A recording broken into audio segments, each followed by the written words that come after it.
अगर दोस्तों आप भी असील मुर्गों के शौकीन हो तो वीडियो के डिस्क्रिप्शन में आपको हमारे असील यूट्यूब चैनल के लिंक मिल जाएगी। वहां जाकर चैनल को सब्सक्राइब जरूर कीजिएगा।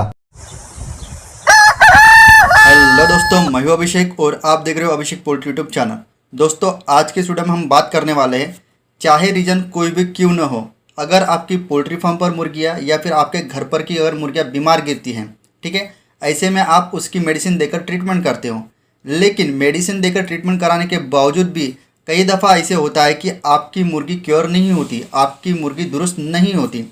आप कोई एक्सपीरियंस पर्सन से बात करते हो जो 6 साल 7 साल से पोल्ट्री फार्मिंग कर रहा है, वो कोई मेडिसिन आपको रिकमेंड करता है।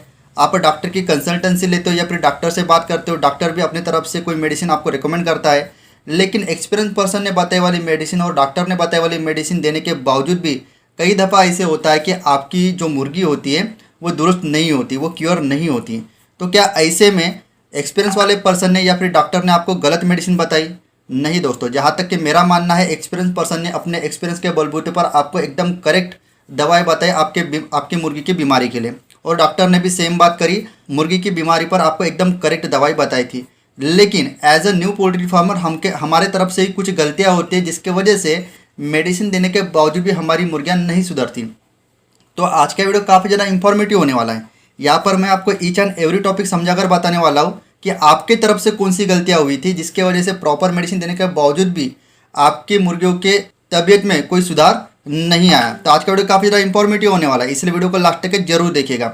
साथ ही साथ और एक बात मैं आपको बता देना चाहता हूँ कि दोस्तों इस महीने के लास्ट तक के मतलब आने वाले 25 से लेकर 30 दिनों के भीतर हमारी फैमिली 50,000 सब्सक्राइबर्स की हो जाएगी। जहाँ दोस्तों 50,000 मेंबर्स हमारे इस महीने के एंड तक के हो जाएंगे। तो जिन्होंने भी हम पे भरोसा किया, हमें सपोर्ट किया, हमारे चैनल को सब्सक्राइब किया, उनका मैं एक बार तहे दिल से शुक्रिया करना चाहता हूँ। और अगर कोई नया पोल्ट्री फार्मर हमारा ये वीडियो देख रहा है, हमारे चैनल देख रहा है, तो सबसे पहले हमारे चैनल को सब्सक्राइब कर दीजिए और उसके बाजू में जो घंटीनुमा निशान है उसके ऑल नोटिफिकेशन पर क्लिक कर दीजिएगा। क्योंकि हम डेली बेसिस पे ब्रॉयलर और अंडे के थोक भाव, डिसीज, उसके मैनेजमेंट, उसकी ट्रीटमेंट, प्रिवेंशन की मेडिसिन, उसके रेट, इसके अलावा मैनेजमेंट और बहुत सारी चीज़ों पर डेली बेस पर पोल्ट्री फार्म के rate up to date videos बनाते रहते हैं। तो जिससे कि क्या होगा कि घंटीनुमा निशान के ऑल नोटिफिकेशन पे अगर आप क्लिक करते हो तो डेली बेस पे आपको नोटिफिकेशन आते रहेगा और हमारे वीडियोज आपको डेली बेसिस पे मिलते रहेंगे। ठीक है, तो वीडियो के आगे ले जाने के पहले सबसे पहले नए पोल्ट्री फार्मर भाई पीडीएफ ई बुक और हार्ड बुक का इंट्रो पहले देख लीजिए, उसके बाद वीडियो को हम कैरी फॉरवर्ड करेंगे। पोल्ट्री बिजनेस करना चाहते हो तो वीडियो में दिखाई जाने वाला पोल्ट्री पीडीएफ ई बुक और पोल्ट्री हार्ड बुक एक बार अगर आप पढ़ लेते हो तो पोल्ट्री के रिलेटेड बॉयलर पोल्ट्री फार्मिंग, देसी पोल्ट्री फार्मिंग और लेयर पोल्ट्री फार्मिंग की 90% जानकारी आपको मिल जाएगी। इस बुक में मैंने डिसीज, मेडिसिन, वैक्सीन और फीड मैनेजमेंट के अलावा चिक्स आने के पहले दिन से लेकर बड़े होने के बाद उनको बेचने तक इन सारी बातों को कवर किया है। पोल्ट्री पीडीएफ ई बुक और पोल्ट्री हार्ड बुक दोनों में भी सेम इंफॉर्मेशन दी गई है और ये दोनों भी बुक आपको हिंदी, इंग्लिश और मराठी भाषा में मिल जाएंगे। पीडीएफ ई बुक आपको मात्र 50 रुपये में मिल जाएगा और हार्ड बुक आपको 250 रुपये में मिल जाएगा अगर आप प्रीपेड 250 रुपये ऑनलाइन पे करके इस बुक को खरीदते हो तो। और अगर आप कैश ऑन डिलीवरी पे इस बुक को मंगवाना चाहते हो तो आपको 50 रुपये एक्स्ट्रा कैश कलेक्टिंग चार्जेस पे करना पड़ेगा। अधिक जानकारी के लिए या फिर इस बुक को खरीदने के लिए 91761143 इस व्हाट्सएप नंबर पर मैसेज कीजिए। ठीक है, तो यहाँ तक की तो बात क्लियर हो गई कि भैया आपने मेडिसिन तो दे दी लेकिन आपकी मुर्गी की तबियत में कोई सुधार नहीं आया। मैं आज की वीडियो में आपको 4 पॉइंट समझाकर बताने वाला हूँ। हर एक पॉइंट अपने जगह पर बहुत बड़ा रोल प्ले करता है कि मेडिसिन देने के बावजूद भी आपकी मुर्गी की तबीयत नहीं सुधरती है। तो इसीलिए लास्ट तक के और चारों के चारों भी पॉइंट्स आपको बराबर से पूरी ध्यानपूर्वक सुनना है। सबसे पहला पॉइंट, मरने के कगार पर जाने के बाद मुर्गी को दवाई देना। जी हाँ दोस्तों, क्या होता है ना, बहुत बार आप हमसे ये गलती होती है कि मुर्गी की तबीयत बहुत ही बिगड़ जाती है। ठीक है, ऐसे में जो एक्सपीरियंस पर्सन आपको दवाई बताता है या फिर डॉक्टर कोई दवाई अगर बताता है, ऐसे में अगर वो दवाई उस मुर्गी को आप देते भी हो तो वो अगर दवाई दो या फिर ना दो, ऐसे कंडीशन में भी आपकी मुर्गी मरने ही वाली है। क्योंकि सर्टन टाइम तक एक मेडिसिन मुर्गी के शरीर पर काम करती है। सर्टन टाइम तक के मतलब समझ के चलिए वो मुर्गी 50% तक के बीमार है, काम चल जाएगा। लेकिन आपकी मुर्गी 70 से लेकर 80% डिप चली गई है, भीतर चली गई है उस बीमारी की। तो ऐसे में बहुत ही मुश्किल होता है, चाहे कितनी भी अच्छी मेडिसिन आप अपने मुर्गियों को क्यों नहीं इस्तेमाल करो, आपकी मुर्गी नहीं बचने वाली है। ठीक है, तो सबसे पहली गलती यहीं पर हो जाती है। आखिरकार आपकी मुर्गी मरने के कगार पर जाती क्यों है? क्या होता है ना कि जो भी आपकी मुर्गी को बीमारी हुई है, ठीक है, तो उस बीमारी पर प्रॉपर स्टार्टिंग के समय में जो मेडिसिन आप देते हो वो प्रॉपरली उस बीमारी पर चलने वाली मेडिसिन नहीं होती। जिस कारण क्या होता है कि आपको तो लगता है कि भैया मैं बीमारी का इलाज तो कर रहा हूँ, लेकिन प्रॉपरली वो सही मेडिसिन ना हो पाने की वजह से उस बीमारी पर कि आपकी मुर्गी दिन प्रतिशत दिन और ज़्यादा बीमार गिरती जाती है। यहाँ तक ये बात क्लियर होगी, ठीक है। मरने के कगार पर जाने के बाद मुर्गी की ट्रीटमेंट करना या फिर डॉक्टर ने बताई वाली मेडिसिन या फिर एक्सपीरियंस पर्सन ने बताई वाली मेडिसिन इस्तेमाल करने के बाद ऐसे कंडीशन में कोई भी फ़ायदा आपको नहीं होता। ये हो गया सबसे पहला पॉइंट। दूसरा पॉइंट, बीमारी कोई और दवाई कोई और। समझ रहे हो बात को? बीमारी कोई और है आपकी मुर्गियों को और दवाई कोई और इस्तेमाल कर रहे हो आप अपनी मुर्गी को सुधारने के लिए या फिर उसकी बीमारी दूर करने के लिए। सीधी सी बात है दोस्तों, अगर आपका सिर दर्द कर रहा है, ठीक है, ऐसे में अगर आप लूज मोशन की गोली खाओगे तो सिर का दर्द क्या कम होगा? नहीं होगा, ठीक है। तो ऐसे में मैंने बहुत बार देखा है, बहुत सारे लोग मुझे कमेंट करते हैं, व्हाट्सएप पर भी सवाल पूछते हैं कि सर मेरे मुर्गी को ऐसी ऐसी बीमारी हुई है और मैं ये मेडिसिन इस्तेमाल कर रहा हूँ। सर मेरी मुर्गी आँख और नाक से छींक रही है या फिर उसमें से चिपचिपा सा पदार्थ बाहर निकल रहा है, सर ये मेडिसिन मैं इस्तेमाल कर रहा हूँ। जब वो मैं उनको फ़ोटो भिजवाने के लिए बोलता हूँ तो वहाँ पर वो liver tonic, growth promoter, multivitamin इस तरीके के मेडिसिन का इस्तेमाल करते रहते हैं। तो भाई यहाँ पर आपकी मुर्गी को CRD हुई है, ठीक है। मल्टीविटामिन से आपकी मुर्गी को ताकत मिलेगी, लिवर टॉनिक से उसकी मुर्गी का जो भी डाइजेशन सिस्टम है उसको एक अच्छा प्रोसेस मिलेगा, ग्रोथ प्रमोटर से आपकी मुर्गी वजन पकड़ेगी। लेकिन जो सर्दी हुई है ये तीनों भी दवाइयों से आपकी मुर्गी की सर्दी ठीक नहीं होने वाली है, ठीक है। तो मतलब कहने का तात्पर्य है कि आपकी मुर्गी को हुआ है लूज मोशन और आप उसको सिर दर्द की दवाई दे रहे हो। तो ऐसे में भी क्या होता है ना दोस्तों, जैसे कि एंड्रोजन प्लस का मैं सिंपल सा उदाहरण समझ के चलता हूँ। एंड्रोजन प्लस ऐसी एक मेडिसिन है या फिर ऐसा एक एंटीबायोटिक है, उसमें एंट्रोफ्लोक्सासिन नाम का एक कंटेंट होता है। वो इंजेक्शन फॉर्म पर, लिक्विड फॉर्म पर और टैबलेट फॉर्म में भी आपको मिल जाएगी वेटनरी शॉप पे, ठीक है। तो स्पेशल तौर पर ये जो एंटीबायोटिक होता है, ठीक है, ये CRD पर काम करता है। ऐसे में अगर आपकी मुर्गियों को इकोली हुआ है या फिर डायरिया हुआ है, ये उस पर भी काम करता है लेकिन उतने कारगर या फिर उतने प्रभावी ढंग से उस पर काम नहीं करता। इसीलिए अगर एंटीबायोटिक के तौर पर इकोली या फिर डायरिया होने के बाद आप एंट्रोफ्लोक्सासिन का अगर इस्तेमाल करते हो तो बहुत बार क्या होता है 30% सीनियर में आपको रिजल्ट मिलता है और 70% सीनियर में आपको रिजल्ट नहीं मिलता है एंट्रोफ्लोक्सासिन का डायरिया और इकोली में। तो ऐसे में फिर आप खुद ही सोचते हो कि भैया मैंने मेडिसिन दी लेकिन फिर भी मुझे जो रिजल्ट है मेरी मुर्गी बीमारी से दुरुस्त नहीं हुई। जो डायरिया हुआ है या फिर इकोली हुआ है उसके लिए बेस्ट मेडिसिन होती है एक तो लियोफ्लोक्सासिन या फिर ब्रोमोक्सिलिन कंटेंट वाली कोई मेडिसिन या फिर टेट्रासाइक्लिन पाउडर आता है 100 ग्राम का वेटेनरी का पीले कलर का, वो एकदम बेस्ट रहता है। तो कहने का तात्पर्य यह है कि जो बीमारी आपके मुर्गियों को हुई है वही बीमारी पर उसकी प्रॉपर मेडिसिन अगर आप इस्तेमाल करोगे तो आपकी मुर्गी 100% दुरुस्त होगी।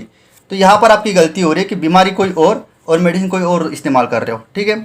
उसके बाद तीसरा पॉइंट है बॉडी वेट के हिसाब से मुर्गी को दवाई ना मिलना। जहाँ दोस्तों मैंने 2 से लेकर 3 दिन के पहले वीडियो बनाया कि मेरा जो मुर्गा है 4 किलो के आसपास का जो पाटा मुर्गा है असील का, ठीक है, वो 4 किलो का है। तो मैंने वहाँ पर आपको रिकमेंड डोज भी बताया कि मैं इसको सवेरे और शाम को उसके बॉडी वेट के हिसाब से कितनी कितनी मेडिसिन देने वाला हूँ। आज मेरे मेडिसिन या फिर ट्रीटमेंट का तीसरा दिन है और मेरे मुर्गे की तबीयत में सुधार आना शुरू हो गया है और गारंटेड वो 2 दिन में सुधर भी जाएगा। कहने का तात्पर्य यह है कि जो भी मैं टेट्रासाइक्लिन पाउडर आपको क्या बोला था कि मेरे मुर्गे का वजन 4 kg है, ऐसे में मैं सवेरे उसको 4 ग्राम और शाम को उसको 4 ग्राम पीने के पानी में से देने वाला हूँ, मतलब हाथ से उसको पानी पिलाने वाला हूँ, पानी में वो मेडिसिन घोल के। ऐसे में अगर मैं उसको 4 किलो बॉडी वेट को अगर 1 ग्राम सुबह और शाम को देता था तो उसकी तबीयत में कोई भी सुधार नहीं होता था, उसका डायरिया नहीं बैठता था। समझ रहे हो बात को? तो यही भी बहुत सारी गलती होती है कि बॉडी वेट के हिसाब से आप अपनी मुर्गियों को injection form, liquid form, powder form और टैबलेट फॉर्म में प्रॉपर मेडिसिन नहीं देते हो। समझ के चल रहे हो? मान के चलिए अगर आपके पास 100 मुर्गियाँ है और 100 मुर्गियों का वजन 1 किलो के आसपास में है, ऐसे में अगर उसका टोटल वेट अगर 100 kg का होता है, ऐसे में उसको कोई भी पाउडर फॉर्म वाली जो मेडिसिन होती है उसको अगर 10 ग्राम की रिक्वायरमेंट होती है पीने के पानी में पर डे 24 घंटे के पानी में, अगर आप उसको सिर्फ और सिर्फ 5 ग्राम ही देते हो तो रिजल्ट कैसे मिलेगा? और मिलेगा भी तो बहुत लेट मिलेगा, तब तक कि आपकी मुर्गी ढीली पड़ जाएगी, कमज़ोर गिर जाएगी और कमजोरी से ही मर जाएगी। समझ पा रहे हो बात को? तो प्रॉपर आपके मुर्गा और मुर्गी के बॉडी वेट या फिर जितने भी आप पोल्ट्री फार्म के लेवल पर बड़े लेवल पर मुर्गियाँ पालते हो तो उनका जितना भी 400 ग्राम 500 ग्राम जो भी बॉडी वेट है मल्टीप्लाइड बाय जितनी मुर्गियाँ है, मतलब मान के चलिए 100 है 1000 है, तो उसको मल्टीप्लाइड करके उनका जो टोटल एवरेज वेट आता है उसके हिसाब से आपको आपकी मेडिसिन चलानी है। और ये जो रेशियो होता है मेडिसिन और मुर्गे का टोटल एवरेज बॉडी वेट का, ये प्रॉपर बैठना चाहिए, तभी जाकर आपको प्रॉपर मेडिसिन का रिजल्ट मिलेगा। समझ पा रहे हो बात को? बहुत बार क्या होता है कि 1000 किलो का बॉडी वेट होता है मुर्गियों का, 1000 मुर्गे 1 किलो के हिसाब से, और जो दवाई चलाते हैं भैया 1 ml 10 लीटर पानी में, भैया कहाँ से रिजल्ट मिलेगा? है कि नहीं। तो इस बात को भी आपको समझना पड़ेगा, थोड़ा डॉक्टर से कंसल्ट करना पड़ेगा, कोई एक्सपीरियंस पर्सन से बात करना पड़ेगा कि मेरे पास इतना फ्लॉक है, इतने क्वांटिटी का फ्लॉक है, हर एक मुर्गी का इतना एवरेज वजन आ रहा है, तो प्रॉपरली मेडिसिन में कितना दूँ। आई होप दोस्तों मैं जो कहना चाहता था वो समझ पा रहे हो। पॉइंट नंबर 4, बीमार मुर्गियों को पानी में डालकर दवाई पीने को देना। या दोस्तों जो भी ट्रीटमेंट की मेडिसिन आप अपने मुर्गियों को देते हो, जैसे मान के चले आपके पास 100 मुर्गियाँ हैं, तो ऐसे में हर किसी मुर्गी को उसके मुंह में पानी खुद डाल के उसको मेडिसिन देना पॉसिबल नहीं होता। तो ऐसे में क्या करते हैं, बहुत सारे पोल्ट्री फार्मर उसको पानी में दवाई मिलाकर दे देते हैं। यहाँ पर एक सादा सा साइंस है, उसको समझ लीजिए। आपकी मुर्गी बीमार है, इसका सीधा सा मतलब है आपकी मुर्गी कमज़ोर भी गिर गई होगी। जब आपकी मुर्गी कमज़ोर गिर गई है तो सीधी सी बात है वो खुद के बलबूते पर ना खाना खा पाएगी और ना ही दाना पी पाएगी। बहुत सारे सिनेरियो में क्या होता है, थोड़ा बहुत दाना खा लेती है और थोड़ा बहुत पानी पी लेती है। ऐसे में अगर आप पीने के पानी में अगर दवाई मिलाकर देते हो ट्रीटमेंट की, तो कमजोरी के वश वो जितना पानी पीना चाहिए और उतना पानी पीने के बाद जो मेडिसिन उसके शरीर में जाना चाहिए वो मेडिसिन उसके पानी से जाती ही नहीं, तो आपकी मुर्गी ठीक कैसे होगी। ठीक है, तो ऐसे में आपको क्या करना है, जब कभी भी आप ट्रीटमेंट पानी में से करते हो, मतलब पानी में मिलाकर अगर कोई दवाई देते हो जो कि आपकी मुर्गियाँ खुद ब खुद पीनी चाहिए, ऐसा अगर आपका सोचना है, तो ऐसे में आपको 2 से लेकर 3 घंटा आपकी मुर्गियों को पानी नहीं देना है, ताकि उसको 3 घंटा पानी ना मिल पाने की वजह से वो काफ़ी ज़्यादा प्यासी रहे। और उसके बाद जो पानी आप दोगे उनको पीने का, उसमें आपको दिन भर का जितना भी डोज होता है मेडिसिन का या फिर ट्रीटमेंट का, उतना डोज उनको पीने को दे देना है। और वो भी पानी आपकी मुर्गी 3 से लेकर 4 घंटे में ख़त्म कर देना चाहिए। इसका मतलब अगर कोई मुर्गी कमजोरी के वजह थोड़ा बहुत भी पानी पीती है, ठीक है, प्यास लगने की वजह से जितना भी पानी पिएगी उसमें से उसके बॉडी वेट को लगने वाला ट्रीटमेंट वाला मेडिसिन उसके शरीर में चला जाएगा। समझ पा रहे हो बात को। और इंडिविजुअल तौर पर अगर आप असील मुर्गे पालते हो, बड़े वाले जानवर पालते हो, तो ऐसे में अगर कोई आपका जानवर या फिर कोई मुर्गा आपका फेवरेट है, पसंदीदा है, तो ऐसे में लाजमी तौर पर उसको दाना और पानी आप खिलाइए। क्योंकि जब आपका मुर्गा बीमार होता है तो खुद ब खुद दाना और पानी बहुत ही कम खाता है या फिर पीता है। ठीक है, तो ये भी एक कारण होता है कि सिर्फ और सिर्फ पानी में दवाई मिला दिए और मुर्गी खुद ब खुद दवाई पी लेगी। ऐसा करने से भी बहुत बार क्या होता है कि मैंने पूरा का पूरा कैलकुलेशन आपको समझा कर बता दिया। ठीक है, तो ये बेसिक 4 कारण होते हैं कि मेडिसिन प्रॉपर देने के बावजूद भी आपकी मुर्गियाँ नहीं सुधरती। तो आई होप दोस्तों अगली बार से आपकी तरफ से ये गलती नहीं होगी। और आज के वीडियो अगर आपको इन्फॉर्मेटिव और अच्छा लगा होगा तो आपको पता ही है आपको क्या करना है। 50,000 फैमिली कंप्लीट होने वाले, तो 50,000 फैमिली को जल्दी से जल्दी कंप्लीट करने के लिए चैनल को सब्सक्राइब करना है, आज के इस वीडियो को लाइक करना है और ज़्यादा से ज़्यादा व्हाट्सएप ग्रुप पे इस वीडियो को शेयर करना है, जिससे कि औरों तक के भी ये वीडियो पहुंच पाए। इसी तरह का पोल्ट्री का नॉलेजफुल लेकर मैं मिलता आपको नेक्स्ट वीडियो में। जय हिंद, जय भारत। अगर दोस्तों आप भी असील मुर्गों के शौकीन हो तो वीडियो के डिस्क्रिप्शन में आपको हमारे असील यूट्यूब चैनल के लिंक मिल जाएगी, वहां जाकर चैनल को सब्सक्राइब जरूर कीजिएगा।